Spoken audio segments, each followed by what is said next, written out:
အားလုံးပဲမင်္ဂလာပါခင်ဗျာရေလင်းအောင်ဘလော့ကနေပြန်လဲကြိုဆိုလိုက်ပါတယ်ဗျာဒီနေ့ကျွန်တော်တင်ပေးမယ့်အကြောင်းအရာလေးကတော့ကိုယ့်ရဲ့ Gmail ကောက်ကိုအလွယ်ကူဆုံးပတ်ဆွဲချင်းလို့ရမယ့်နည်းလမ်းလေးကိုအစားဆုံးရှင်းပြပေးသွားမှာဖြစ်ပါတယ်ဗျာတခါတရံမှာကိုယ့်ရဲ့ Gmail ကောက်ကိုကျွန်တော်တို့အခြား device တွေအခြားဖုန်းတွေထဲမှာဝင်ထားခဲ့မိတာပဲဖြစ်ဖြစ်ဒါမှမဟုတ်ရင်ကိုယ့်ရဲ့ Gmail ပတ်ဆွဲကိုအခြားတစ်ယောက်ကသိနေလို့ပဲဖြစ်ဖြစ်ပေါ့နော်အကြောင်းမျိုးမျိုးကြောင့်ကိုယ့်ရဲ့ Gmail ပတ်ဆွဲကိုအသေးချင်းနေတဲ့သူတွေအနေနဲ့အခုကျွန်တော်ပြပေးမယ့်နည်းလေးတိုင်းလိုက်ပြီးချိန်လို့ရပါတယ်ပထမဦးဆုံးအနေနဲ့ကျွန်တော်တို့ရဲ့ဒီ Gmail software လေးတွေကိုတစ်ချက်ဝင်လိုက်မယ်ပေါ့နော်Gmail ထဲဝင်ပြီးပြီဆိုရင်ကျွန်တော်တို့ဒီတောက်မှာရှိတဲ့ဒီ profile icon လေးကိုတစ်ချက်နှိပ်ရမှာဖြစ်ပါတယ်ဗျအဲ့ပုံလေးကိုတစ်ချက်ထပ်ပြီးနှိပ်ပြလိုက်ပါတစ်ချက်နှိပ်လိုက်ပြီဆိုရင်တော့ကျွန်တော်တို့ကိုလက်ရှိဝင်ထားတဲ့ဒီ mail อ่ะကိုချင်းကျင်တဲ့ mail ဖြစ်ဖို့တော့လိုတယ်ဗောနော်ပြီးပြီဆိုရင်ကျွန်တော်တို့ဒီအောက်မှာရှိတဲ့ဒီ management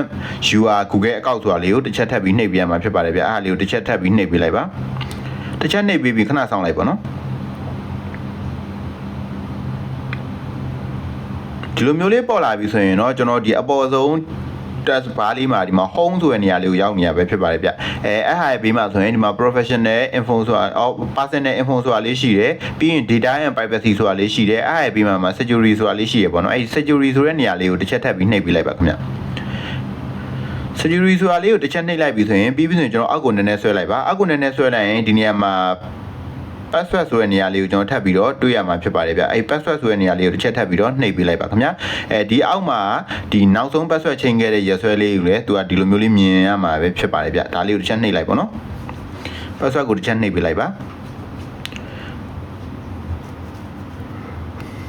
နှိပ်လိုက်ရင်ဒီနေရာမှာမိတ်ဆွေရဲ့ဒီအခုနောက်ပိုင်းမှာဆိုရင်ဖုန်း Android version နည်းနည်းမြင့်လာတယ်မြမိတ်ဆွေရဲ့ဖုန်း screen lock ကိုသူက verify လုပ်ခိုင်းလိမ့်မယ်ဗောနော်မိတ်ဆွေရဲ့ဒီဖုန်း user lock လို့ခေါ်တာဗောနော်အဲ့ဖုန်း screen lock ကို finger ပဲဖြစ်ဖြစ်ဒါမှမဟုတ်ရင် pin password button တမျိုးမျိုးပဲဖြစ်ဖြစ်ဖွင့်ပေးလိုက်ဗောနော်ဖွင့်ပေးလိုက်ရင်သူကဒီလိုမျိုးလေးအဝိုင်းလေးလဲပြီးရှေ့ကိုဆက်သွားပါလိမ့်မယ်ဗျ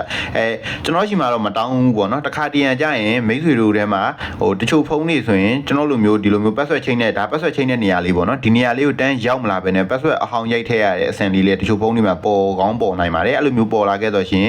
password အဟောင်းလေးကိုအရင်ရိုက်ထည့်ပေးလိုက်ပါနော်ပြီးပြီဆိုရင်တော့ကျွန်တော်တို့ဒီနေရာမှာဒီတိုင်းလေးပေါ်လာပြီဆိုရင်ဒီအပေါ်က new password ဆိုတဲ့နေရာလေးမှာကျွန်တော်တို့ကိုအသစ်ချင်းနေတဲ့ password လေးကိုထည့်ပါပြီးပြီဆိုရင်ဒီအောက်က confirm new password ဆိုတဲ့ဒီနေရာလေးမှာဒီအပေါ်မှာရေးခဲ့တဲ့ password ကိုအသစ်ချင်းခဲ့တဲ့ password ကိုတလုံးမကျန်အောက်မှာတူအောင်ပြန်ရိုက်ပေးရမှာပေါ့နော်ပြောချင်တာတော့အပေါ်နဲ့အောက်နဲ့ကိုpassword ဒီတလုံးမကျန်တူအောင်ရိုက်ပေးရမှာဖြစ်ပါတယ်ဗျဒီနေရာမှာကျွန်တော်တို့ကိုရိုက်ချင်တဲ့ password ကိုရိုက်ထည့်လိုက်ပေါ့နော်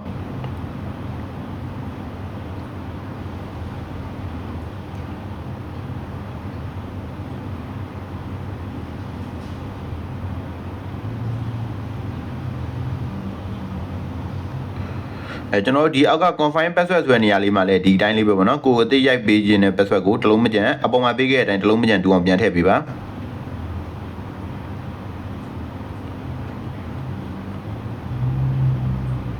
ဒီလိုမျိုးလေးပေးပြီးဆိုရင်တော့ကျွန်တော်ဒီအောက်မှာရှိတဲ့ဒီ chain password ဆိုတဲ့ဒီကောင်လေးကိုတစ်ချက်ထပ်ပြီးနှိပ်ပေးရမှာဖြစ်ပါတယ်ဗျဒါလေးကိုတစ်ချက်နှိပ်ပေးလိုက်ပါဒီလိုမျိုးပေါ်လာရင်ကျွန်တော်တို့ဒီ guest status ကိုနှိပ်လို့လည်းရတယ်ပေါ့နော်သူကတော့ဒီဒီဘယ်လိုပြောရမလဲကိုယ့်ရဲ့ Gmail ကောက်ကိုကာကွယ်တဲ့သဘောအနေနဲ့ကျွန်တော်ဘယ် device ဒီမှာ login ဝင်နိုင်အဟာအကုန်လုံး remove လုပ်တဲ့ပုံစံတိုင်းထပ်လုပ်ပေးသွားမှာပေါ့နော်အဲ့လိုမျိုးလုပ်ချင်တယ်ဆိုရင်တော့ guest status ကိုနှိပ်ပြီးတော့သူပြတဲ့ဟာလေးကို next skip ဒီလိုမျိုးတစ်စင်ချင်းနှိပ်သွားမှာဖြစ်ပါတယ်ဗျကျွန်တော်ကတော့မလုပ်တော့ဘူးကျွန်တော်ကတော့ဒီ password change ကိုပဲဒီ video လေးမှာအဓိကပြချင်တာဖြစ်တဲ့အတွက်ကြောင့်မို့ video လေးအရင်ရှေ့သွားမှာဆိုတဲ့အတွက်ကြောင့်ဒီ close ဆိုတာလေးကိုပဲနှိပ်လိုက်တော့မယ်ကလို့နှိပ်လိုက်ဒီတိုင်းလေးပြန်ထွက်သွားလိမ့်မယ်ဒါဆိုရင်တော့ကျွန်တော်တို့နောက်ဆုံး password ချိန်ခဲ့တဲ့ရက်စွဲလေးမှာပြန်ပြီးတော့ပြောင်းသွားပြီပဲဖြစ်ပါတယ်ဗျဒီနည်းတိုင်းလေး password ချိန်လို့ရပါတယ်ဒါဆိုရင်တော့ပြီးသွားပြီပဲဖြစ်ပါတယ်ဗျကျွန်တော်အခုပြပေးခဲ့တဲ့နည်းလမ်းလေးကမိတ်ဆွေတို့အတွက်သုံးတက်မယ်လို့မျှော်လင့်ပါတယ်ကိုယ့်ရဲ့ Gmail ကောက်ကိုအလွယ်ကူဆုံး password ချိန်နည်းလေးပေါ့နော်ဗီဒီယိုလေးကိုအဆုံးထိကြည့်ရှုပေးကြတဲ့အတွက်လည်းဒုချင်းစီကိုအထူးပဲကျေးဇူးတင်ရှိပါတယ်